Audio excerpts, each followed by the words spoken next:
podido observar, hay muchas dificultades en las continuaciones en el ejercicio.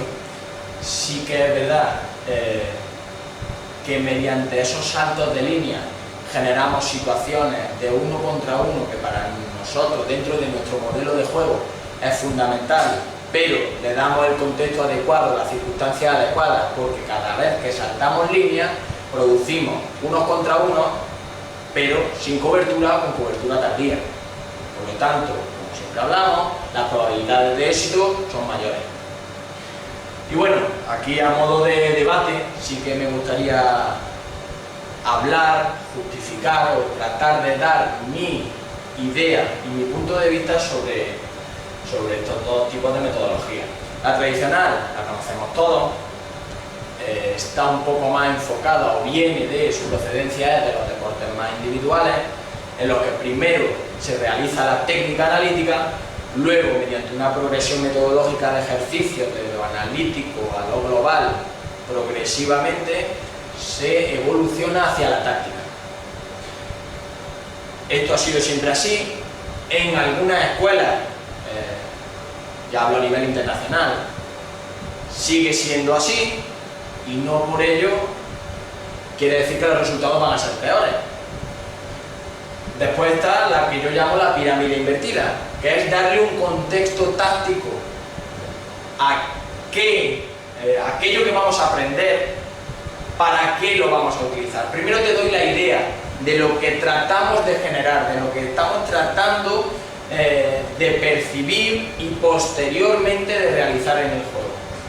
Luego, mediante una progresión metodológica facilitada, intentaré que esa situación, desde la situación, se produzca un mayor número de veces en el juego, en las tareas. Y por último, te voy a dar los detalles que te van a dar esa excelencia en el concepto trabajado. Técnica pura o específica. Por ejemplo, ante los saltos, hablando un poco del hilo conductor que llevamos, ante los saltos, ese primer control orientado, ese control casi siempre con la pierna más alejada al defensor, para que la acción continua, la acción siguiente, se facilite y la angulación sea mayor. Pequeños detalles, por ejemplo, el cierre, ir de forma neutral para poder jugar con ese giro de tobillo, ese exterior. Los alas, cuando están encarando, intentar encarar de forma lateral para generar dudas en ese defensor, no saber si vamos hacia adentro, hacia afuera, siempre tener la posibilidad de conectar con el pívot para ese 1-2. Todo eso son detalles a posteriori en nuestro concepto que van a dar el porcentaje de éxito o de error o de eficacia. Entonces, como siempre, son ideas basadas en conocimiento y en experiencia. Por lo tanto, esa es mi justificación por la cual tratamos de utilizar esta metodología y no la contraria. Pero todas las ideas son respetables y se deben debatir, porque de ahí surgen los pequeños detalles que generarán la diferencia y la especificidad de por qué siempre utilizar esta metodología o por qué siempre utilizar esta otra. Oye, a veces habrá momentos de la temporada, habrá momentos específicos de la evolución de tu equipo en la que quizá una metodología más tradicional sea lo más adecuado, o que un jugador vea mejor las cosas o evolucione a nivel de aprendizaje antes con el método tradicional que con el invertido. Por tanto, no hay verdad absoluta, y aquí lo que pongo es que no suba la voz y mejore tu argumento, porque es un debate continuo entre entrenadores que se trata de ser o blanco o negro, cuando creo que el gris o utilizar el blanco o el negro en función de unos momentos determinados es la clave para poder determinar tu filosofía, tu modelo de juego. Continuamos. Una vez ya que hemos visto los distintos conceptos, las agrupaciones, vamos a hablar de la intervención dentro de pista. Uno de los recursos utilizados para nosotros es la facilitación espaciotemporal. Ya hablábamos antes, para nosotros todo es espacio-tiempo. Entonces, cuando reducimos o limitamos la velocidad en las tareas, facilitamos la toma de decisiones porque le estamos dando un segundo o 2 segundos extra a ese jugador para percibir y un metrito más para que la situación sea analizada y la decisión sea la correcta. ¿Cómo? Mediante 2 estrategias. Congelación del momento. Cuando ocurre algo que nosotros creemos que puede ser mejorable, decimos aquí, por ejemplo, stop. Paramos la jugada, congelamos el momento. Vale. Una vez congelamos el momento, paramos al jugador en concreto y le decimos, oye, analiza otra vez esto. Lo que acabas de hacer, la solución que le has dado a este momento determinado. Ahora analízalo. Te voy a dar todo el tiempo y todo el espacio del mundo para que analices de nuevo situación de oponentes y situaciones de compañeros. Vale, el jugador analiza y dice, oye, ¿seguiría tomando la misma decisión? Correcto, ahí, mediante descubrimiento guiado o simplemente porque su acción ha sido buena y estamos intentando de que lo interiorice, decimos, correcto, yo también estoy de acuerdo. Ahora, si el jugador te dice, viéndolo bien, quizá podría haber tomado esta decisión. Vale, como entrenadores le decimos, estamos de acuerdo, no estamos de acuerdo, intentamos hilar más fino ese último detalle. Decimos, ¿estamos listos? Vale, a partir de ese momento, cuando el balón sea congelado, ¡pac! Pitamos, empieza de nuevo. Pero empieza de nuevo con esa corrección a nivel de toma de decisiones y esa facilitación espacio-temporal que le ha permitido percibir todo lo que tenía que percibir antes. Esa herramienta, aquí, personalmente en Vietnam, da muchos resultados porque es uno de los problemas más grandes que tenemos a nivel de toma de decisiones, y es que cuando el juego va muy rápido y el espacio es limitado, los jugadores tienden a elegir mal. Luego, velocidad modulada. Acorde a nuestro modelo de juego, podemos realizar tareas que sean con distintos movimientos, con distintas aperturas, y lo que hacemos es, por ejemplo, en un 3 contra 3, modulamos la velocidad. Hasta que no ocurra el medio o el movimiento de nuestro modelo de juego, no empieza la velocidad real. Por tanto, los jugadores comienzan andando, está prohibido correr, comienzan andando, evidentemente estamos promoviendo que el jugador se fije y detecte la posición de compañeros y de oponentes y que decida con toda la información, con todo el abanico que necesita. Vale, cuando aparece ese medio, ¡pam!, automáticamente no entra el entrenador, se genera esa situación real de juego. Cosas positivas, transferencias positivas que tiene esto, ese cambio de ritmo de juego, que lo está generando en una tarea que luego se da, por ejemplo, ante un salto de línea. Ante un salto de línea se activa situación real. Bueno, pues eso es algo que tiene una transferencia muy grande con el juego. Muchas veces en las continuaciones debemos romper esa línea, cortar lento para después sorprender. Y estos son ideas que no trato de dar tareas, sino trato de dar herramientas, porque creo que esto, la congelación del momento y la velocidad modulada, pueden ser utilizados por todos los entrenadores dentro de su batería de tareas y dentro de su modelo de juego. Y es una herramienta potente y eficaz para que el jugador interiorice y de forma progresiva lea el juego. Aquí vamos a ver, por ejemplo, 2 correcciones o 2 situaciones en las que tratamos de, mediante la congelación y la velocidad modulada, facilitar espacio-temporalmente el aprendizaje progresivo del jugador.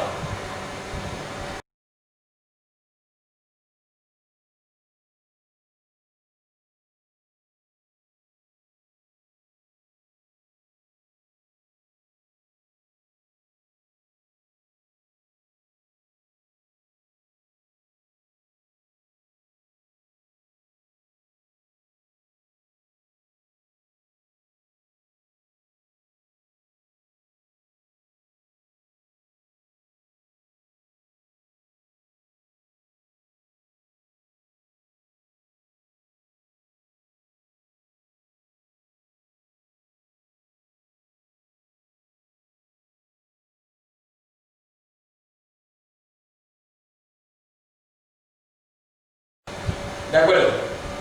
Segunda estrategia de intervención que tenemos, la interiorización de consecuencias.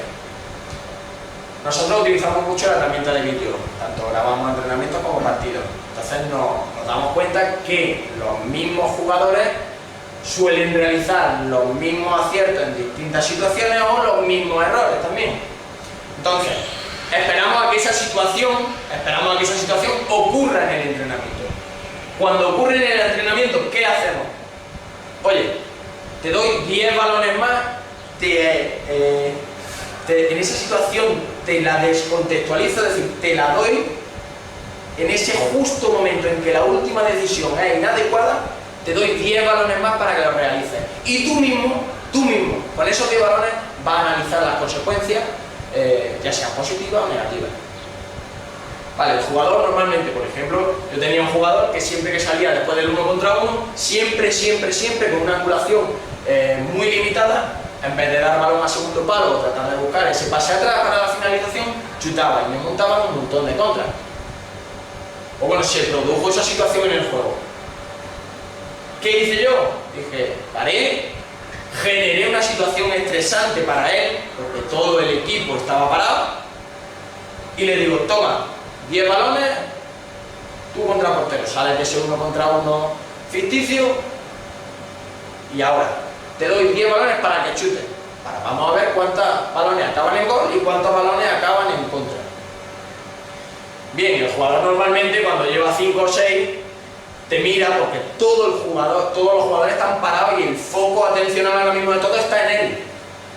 Hay un momento que cuando lleva 5 o 6 repeticiones te dice para, ya entiendo que esto no va.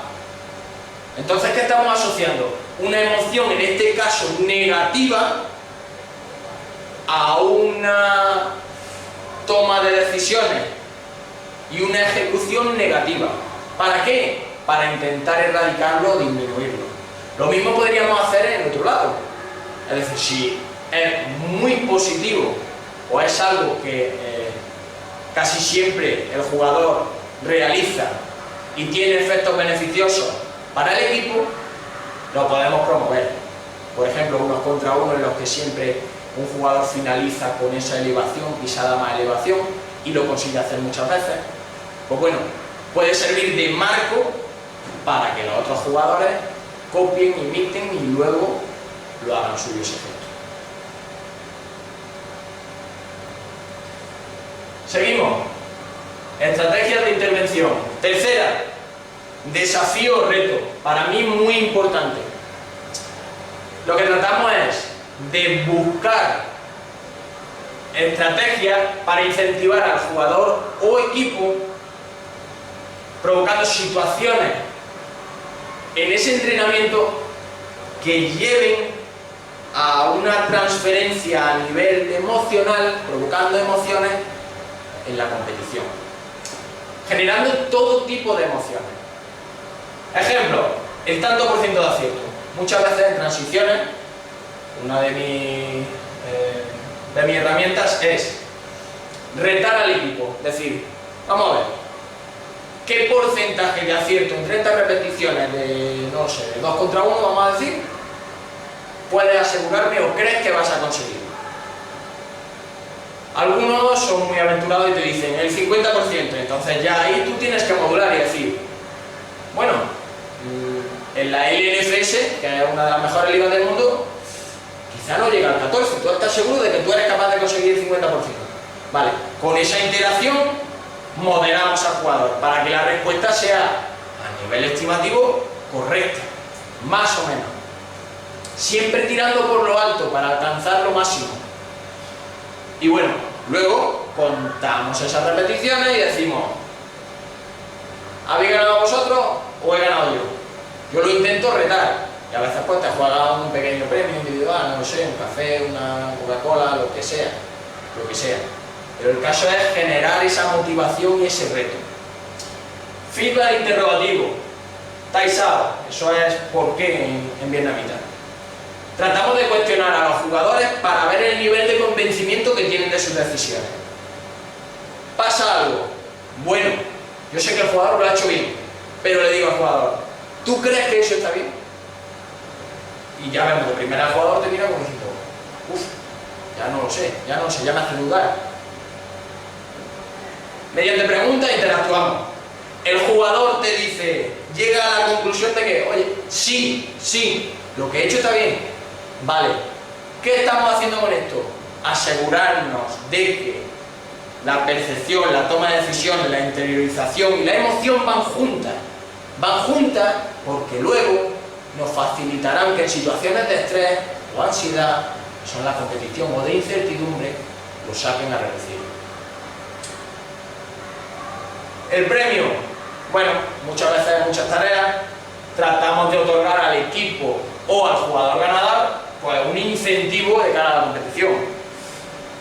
Los jueves, por ejemplo, los 10 metros, lanzamiento de 10 metros.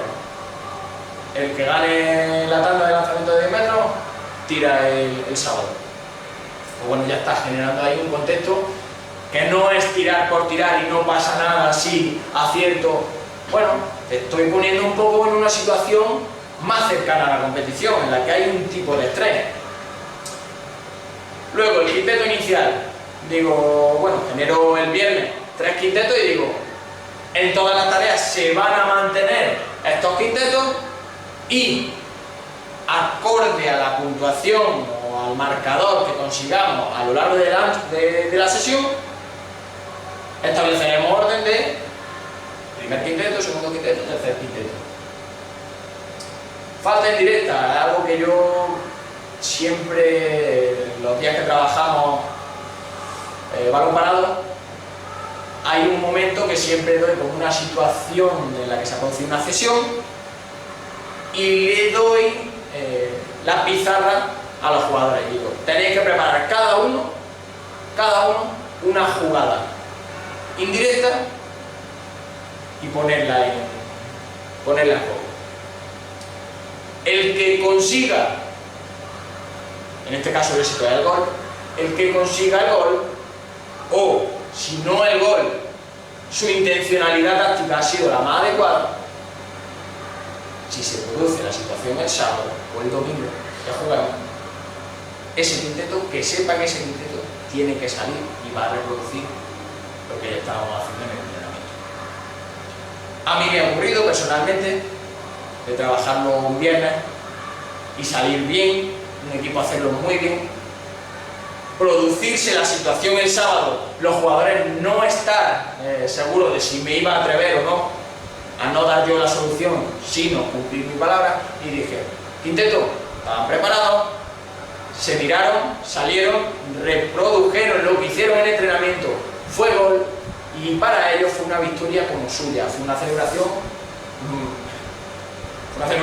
mucho más grande que la de otro gol, porque eso era suyo, eran partícipes de su propio aprendizaje, eso no venía del entrenador, el entrenador lo estaba chinchando, lo estaba promoviendo, le estaba dando ideas, pero la jugada es suya, y eso para mí es fundamental, el jugador tiene que ser partícipe de su propio aprendizaje. Seguimos, ya hemos visto qué hacemos a nivel técnico-táctico en el entrenamiento del equipo. Hemos visto los conceptos, hemos visto las estrategias de intervención en pista y ahora vamos a el desarrollo individual, porque como hemos dicho antes, tratamos de desarrollar el equipo, pero también tratamos de potenciar y mejorar al individuo, en este caso el jugador. ¿Cómo? Bueno, nosotros tenemos distintas áreas, sesiones específicas por puesto, asignación individual pre y post entrenamiento y reuniones individuales con jugadores.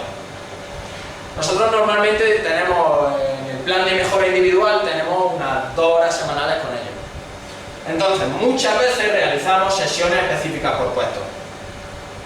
Al principio la problemática era qué trabajar en este plan de mejora individual, en estas sesiones específicas por puesto. Pues bueno, la respuesta fue fácil. Tratamos de estudiar qué hacían los mejores del mundo en sus posiciones, cortarlo, organizarlo y luego presentárselo a los jugadores y reproducirlo. Entonces normalmente le hacemos un pequeño vídeo oye, subiros 15 minutos, 15 minutitos vídeo y vemos y luego reproducimos en pista. ¿De forma analítica? Sí, pero analítica sacando ese quesito y dándoselo presentado en qué momento del juego encaja.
Luego, asignación individual pre-post. Muchos de vosotros diréis, en mi contexto es imposible esto porque no tengo horas de entrenamiento, los jugadores no. Vale. Asignación individual pre-post. Analizar a los jugadores y esos 15 minutitos antes que te llegue el jugador, decirle, durante este mes he analizado que esta situación, este giro hacia pierna no dominante, no lo realiza bien. Bueno, pues siempre que empecemos y terminemos la sesión, vamos a realizar esa tarea específica, tú te pones tú solo y la realizas. Vale. ¿Podemos optimizar el tiempo todos como entrenadores? Podemos. Y esto es una herramienta muy sencilla que lo único que te requiere es del análisis previo de tu jugador, del conocimiento de tu jugador, para intentar darle una tarea específica fuera de lo que es el contexto táctico grupal. Y por último, muy importante para mí, pequeñas reuniones individuales con el jugador. Vamos en la misma dirección, muchas veces, bueno, sobre todo nosotros que estamos en el país extranjero, percibimos que no vamos en la misma dirección. Nuestro nivel de exigencia hacia un jugador no es el mismo que él se autoexige. Sus posibilidades o lo que tú crees que puede conseguir en el futuro no es lo mismo que él percibe. Entonces hay que charlar individual, a nivel personal, a nivel deportivo. Nosotros tenemos a veces más dificultades. ¿Por qué? Bueno, porque siempre necesitamos un intermediario. Entonces esa cercanía a veces se pierde. Pero sí que hemos solucionado bajos rendimientos con una pequeña charla, conociendo situaciones en las que, bueno, a nivel familiar tenían cualquier tipo de problema, a nivel de amigos, a nivel de estudio, cualquier cosa extra deportiva. Como hemos dicho, vamos en la misma dirección. Tenemos que conocer sus miedos, sus fortalezas y sus aspiraciones. ¿Por qué estás aquí? ¿Qué quieres? ¿Simplemente pasarlo bien? ¿Quieres un contexto profesional? ¿Te ves llegando a la selección nacional, por ejemplo, con nosotros? Sí, no, ¿por qué? Intentar conectar con ese jugador. Y por último, cuando ya hemos conseguido ponernos en el mismo plano, ahí consensuamos objetivos mensuales y anuales. ¿Estamos de acuerdo? Es decir, a nivel mensual, yo creo que deberías conseguir esto, esto y esto.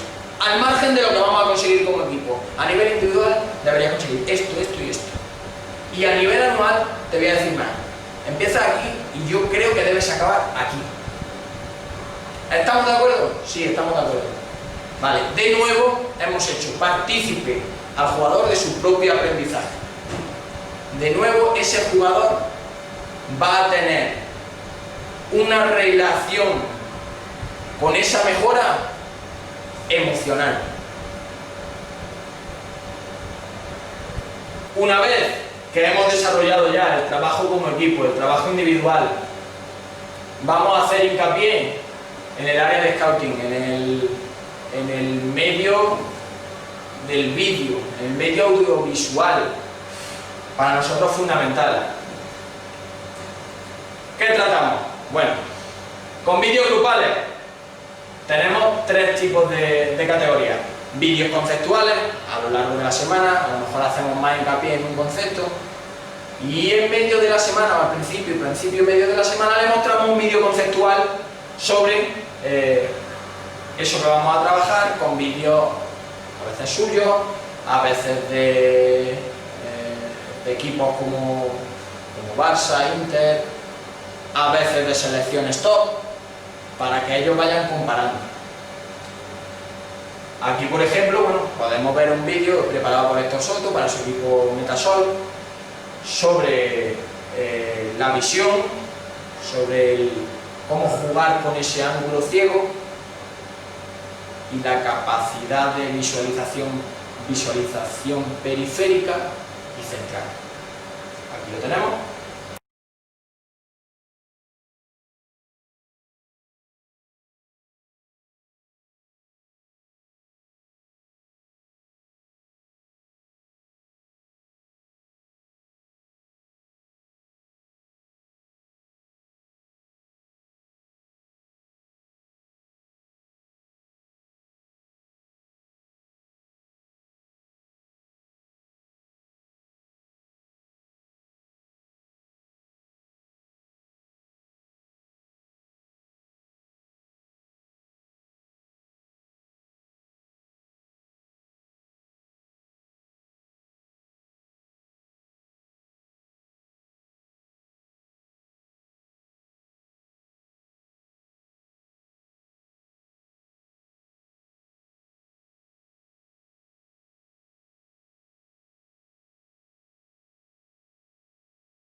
Bueno, una vez visto esto, vemos que hemos introducido, o sea, en este caso esto suelto, ha introducido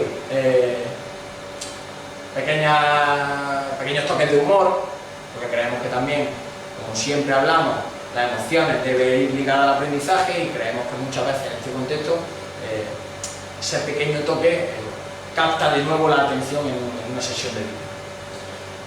Vídeo por posiciones, hemos hablado, sesiones cortas de 10-15 minutos previa al trabajo específico en vídeo, dentro del plan de mejora individual.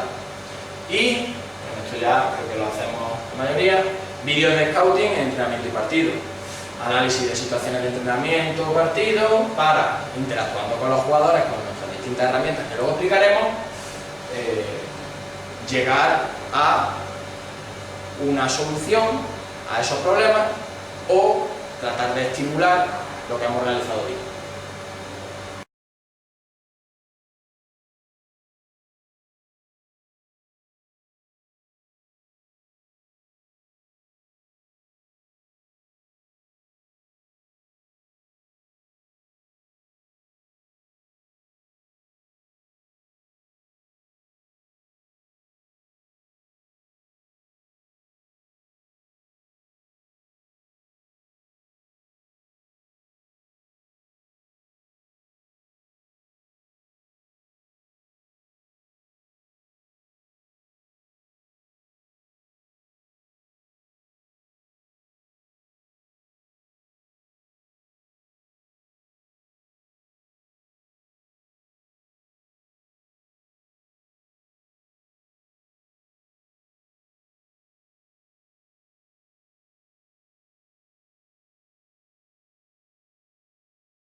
Seguimos. Vídeos individuales. ¿Qué tratamos de hacer con el jugador? Bueno, por ejemplo, en este caso, un jugador con mucho potencial nuestro, que es quien, que pivot, referencia, un giro hacia los lados, soluciones de finalización muy amplias. Pues bueno, tratamos de proponerle un modelo de excelencia, un referente a nivel internacional, con características similares, como objetivo un poco utópico. Un pivot referencia, se lo tratamos de dar para que él lo tome como un modelo. Luego, si en el caso de ser muy utópico y de que no vea la posibilidad real, le damos un modelo alcanzable dentro de su propio club. En este caso, Chi, jugador de la selección absoluta, también con unas características y un potencial muy grandes, que el jugador convive a diario, conoce y no ve un imposible. Te estoy poniendo de lo más alto, que quizás no llegues, a lo alcanzable dentro de tu mismo contexto, de tu mismo club o de tu misma selección nacional, y luego analizamos tu acción para que ese foco, ese objetivo a largo plazo, a corto plazo, esté detallado y esté claro.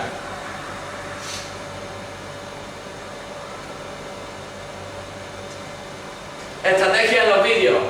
En los vídeos grupales, por ejemplo, tenemos distintos tipos de estrategias. Modificamos la velocidad, repetimos los cortes a distinta velocidad, le tratamos de bajar, aumentar, para ver quién lo percibe rápido, quién necesita una segunda repetición, una velocidad disminuida, o quién ni con velocidad aumentada, disminuida ni normal percibe. Cambio de rol. En situaciones específicas, por ejemplo, ante una defensa, ante una barrera, ante una defensa de balón parado, le damos la voz al portero, para que él explique la situación con todo nivel de detalle, para que él luego sea capaz de simplificarlo y decir, en este momento, esta es la información que tengo que dar, este es el jugador que ha fallado y esto es lo que no puede volver a pasar. Como vemos, es todo el rato interacción, porque estamos formando y en la formación tenemos que hacer cómplice y artífice de su aprendizaje al propio individuo, al propio jugador. Tipo 3. Bueno, esto era un poco al principio. Poníamos una jugada, un corte de vídeo y luego dábamos 3 opciones. Con un solo corte de vídeo, 3 opciones.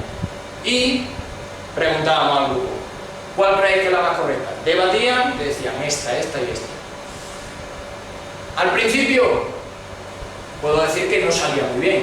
Que la mayoría de gente, los patrones perceptivos que tenía, o el orden, o la importancia de los acontecimientos, esa pirámide a veces la invertían. Pero creo que a día de hoy, sí que conseguimos ir en la misma dirección y sí que tratamos de ver lo mismo jugador y entrenador.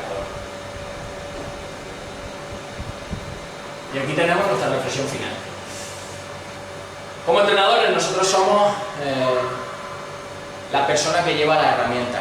Herramientas para brindar, pero herramientas que antes hemos tenido que conseguir nosotros. ¿Cómo? Mediante conocimiento del juego, mediante nuestras experiencias, mediante nuestro modelo de coaching, mediante nuestro modelo de interacción y de interferencia en pista, para poder responder a cuándo, dónde, cómo, por qué y consecuencias. Para ese jugador que está esperando que le des esos parámetros, dónde mirar, qué ver, para intentar rellenarlo y facilitarle la tarea de nuestro contexto de juego en el que hay un grado de incertidumbre siempre implícito.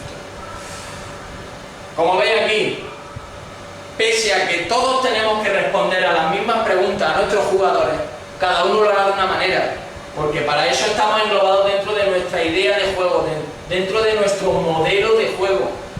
Igual que no hay dos jugadores iguales, no existen dos entrenadores iguales. Cada uno con sus características, con su conocimiento y con su filosofía, debe tratar de contestar a esto. Por eso, lo que hemos tratado de brindar son herramientas y ayudas en cada uno de los contextos que vosotros tenéis, aplicables y reproducibles en la gran mayoría de ellos. Creo y estoy convencido de que son reproducibles en todos los contextos las herramientas que hemos brindado. Y una vez que le brindamos esta herramienta, sí que ya le damos un poquito de calidad de detalle. ¿Cómo? Con componente físico que está al servicio de ese componente táctico. La respuesta técnico-motriz que está al servicio de ese foco que hemos puesto en qué tenemos que hacer o por qué tenemos que hacerlo.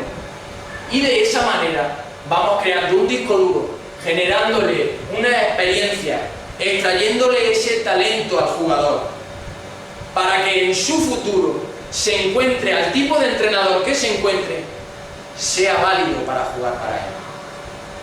Compita en todo su sentido. Ese es nuestro objetivo y nuestro culmen como entrenadores de formación de base.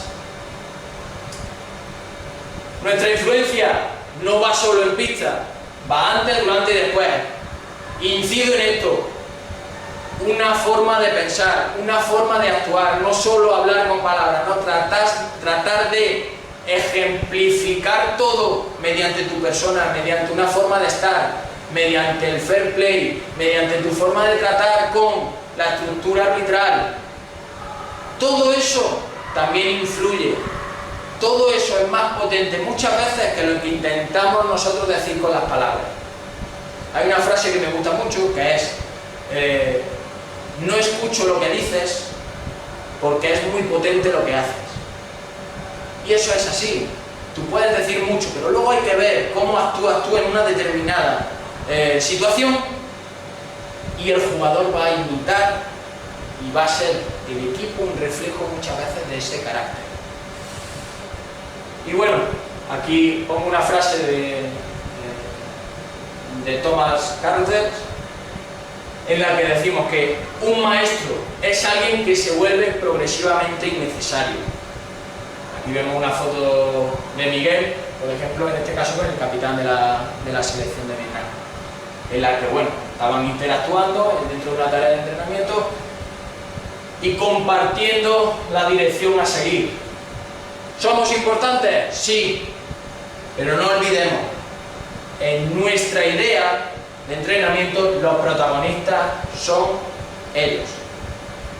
¿De acuerdo?